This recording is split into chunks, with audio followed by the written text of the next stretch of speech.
I first got involved in this because of climate change issues. The tripling of the diluted bitumen that Kinder Morgan wants to send to Asia would cause that many more greenhouse gases to be spilled into the atmosphere as it gets burned. But our lawyer here for local issues is going to talk about three things. The first is toxic fumes, the second is earthquake risk, and the third is the potential for a fireball on Burnaby Mountain, which would engulf all of the mountain and leave 25,000 people stranded on top.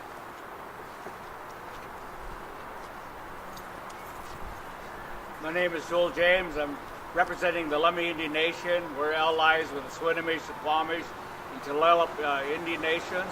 Our people are treaty fishermen. Culturally, we're dependent upon the health of the Salish Sea. We're very upset in regards to the failure to adequately consult with the Indian nations of the United States. We will be impacted by the decisions by the NEB. We're also very concerned about their failure to consult with the United States.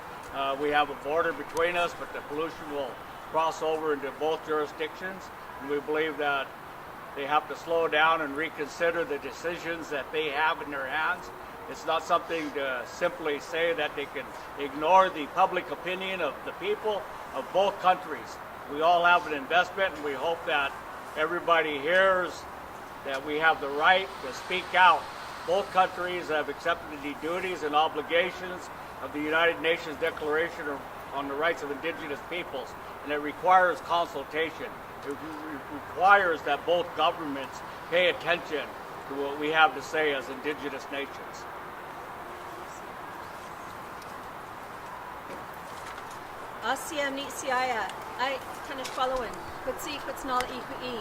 My dear relatives and friends, the feelings I have inside are really good to see you here today. My name is Carlene Thomas. I represent the Sacred Trust Initiative of the Tsleil-Waututh Nation.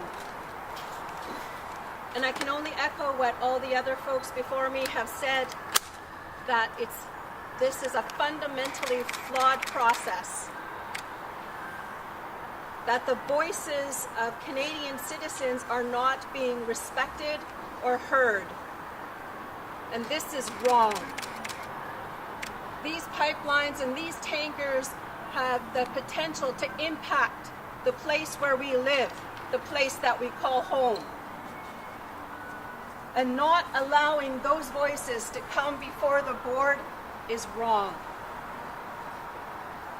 I'm here standing in solidarity with a number of groups that have introduced themselves to you, with the Indian Nations of the United States and with First Nations along this pipeline and of this province.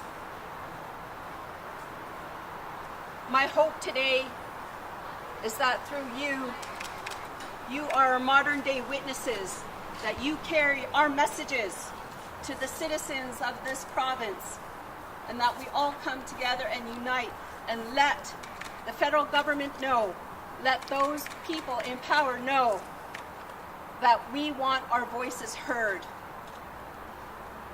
that we have a right for our voices to be heard.